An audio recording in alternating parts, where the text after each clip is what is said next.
भगवते वासुदेवाय नमो नमः। 83वां अध्याय। भगवान की पट रानियों की द्रौपदी से बातचीत। सुखदेव जी कहते हैं कि गोपियों को अध्यात्म ज्ञान का उपदेश दिया। इसके बाद वह बाकी लोगों से जब मिल रहे होते हैं तो सभी लोग उनकी बहुत ही सुंदर स्तुति कर रहे होते हैं।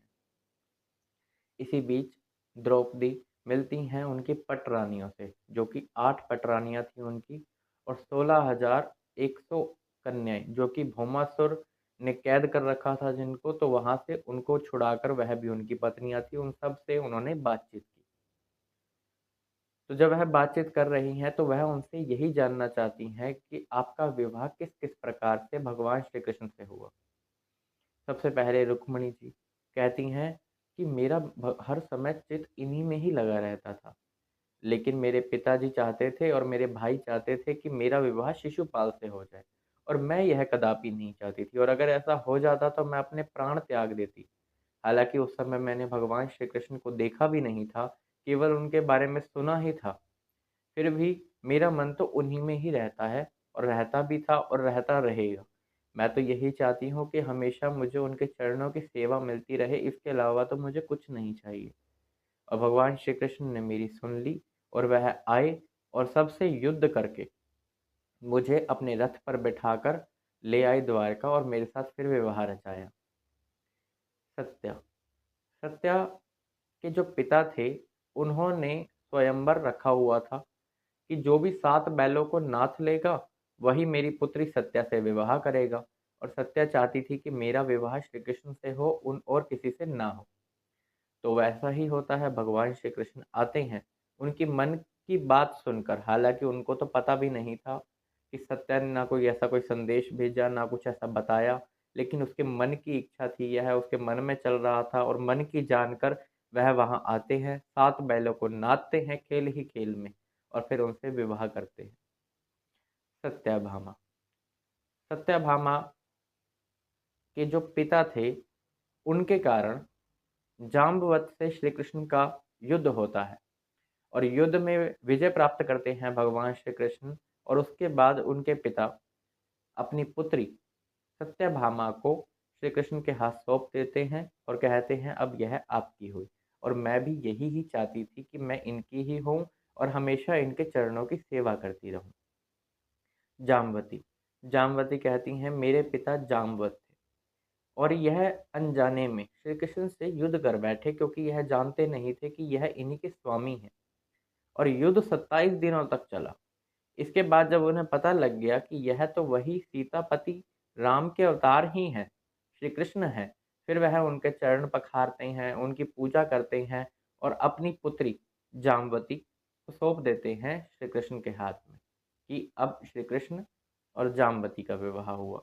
और जामवती भी केवल उनके चरणों का ही आश्रय मांगती है, कहती है कि जैसे भी मेरे कर्म हो, चाहे यदि मेरा कोई छोटा सा भी कर्म हो और मुझे दोबारा जन्म लेना पड़े, तो मैं केवल इन्हीं की ही चरणों की सेवा करूं, और कुछ मुझे नहीं चाहिए। यह सब तो मोक्ष भी नहीं मांगते, इनको कुछ चाहिए ही नहीं, केवल भगवान श्री कृष्ण से ही इन्हें प्रेम है, और यही मांगते हैं कि ये श्री कृष्ण हमारी आंखों से कभी ओझल ना हो। कालिंदिनी। अर्जुन यमुना तट पर आए थे, वहां पर उन्होंने कालिंदिनी जी से बात की थी, और उन्होंने बताया था कि सरोवर में मेरा अपना घर बनाकर दिया हुआ है, मैं सूर्य देव की पुत्री हूँ। इसके बाद श्री कृष्ण ने उन्हें विवाह के लिए कहा, और उनकी मन की इच्छा जानकर, क्योंकि उन्होंने अर्जुन को ऐसा कहा था कि मैं जब तक भगवान श्री कृष्ण से विवाह नहीं कर लेती, मैं उनकी नहीं हो जाती, मैं यहाँ से नहीं जाऊंगी, और ऐसे ही तप करती रहूंगी।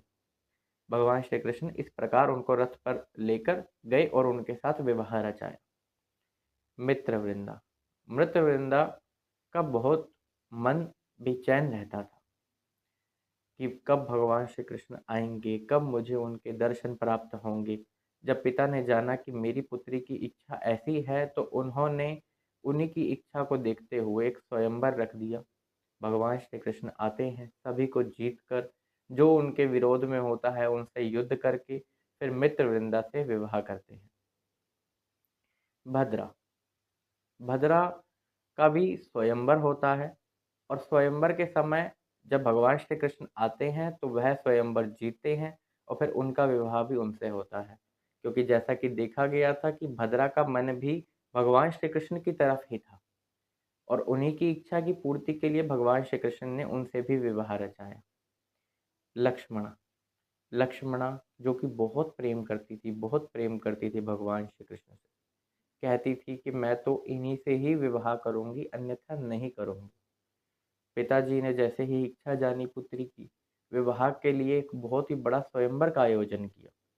वह कहती हैं द्रौपदी जी से कि जैसे आपके विवाह का स्वयंवर हुआ था और अर्जुन ने तीर चलाकर वो मछली की आग को बींद डाला था, ऐसे ही मेरा भी स्वयंवर रखा गया था। और उस स्वयंवर में भगवान श्री कृष्ण ने खेल ही खेल में वह धनुष उठाया, जो कि और बड़े बड़े राजा जरासंध आदि राजा वहां पर आए हुए थे, और उनसे तो उस धनुष की डोरी भी नहीं चढ़ी थी। जो भगवान श्री कृष्ण ने हाँ खेल ही खेल में वह धनुष उठाया, डोरी चढ़ाई और उस मछली को वेद डाला। हालांकि उसकी सिर्फ परछाई ही दिख रही थी, क्योंकि उसको भी ढक दिया गया था इस कारण से। जो किसी भी राजा से नहीं हुआ, सभी निराश थे और भगवान श्री कृष्ण को जीतता हुआ देखकर सभी के सभी उनसे युद्ध करने के लिए तैयार हो गए। भगवान ने उनके साथ जब व्यवहार रचा लिया था, तो वह उनको रथ में सवार करते हैं और चल पड़ते हैं। पीछे पीछे जो जो विरोधी होते हैं वह रथ लेकर आते हैं, उन्हें ललकारते हैं कि तुम रुक जाओ। भगवान अपने धनुष से इतने बाण चलाते हैं कि सब किसी के हाथ कट रहे हैं, किसी के पैर कट रहे हैं, किसी का सर कट रहा है, और इस प्रकार सबको घायल करते हुए वहां से चल पड़ते हैं द्वारका की। इस प्रकार आठों पटरानियों ने द्रौपदी जी से बातचीत करी और अपने अपने बारे में बताया कि किस प्रकार हमारा विवाह श्री कृष्ण से हुआ और किस प्रकार केवल इन्हीं के चरणों में हमारी भक्ति बनी रहे, किस प्रकार हम इनकी पूजा करती रहें। हमारा ऐसा कोई कर्म जो हमें कभी इनसे दूर ना करे, वो हमसे होता रहे।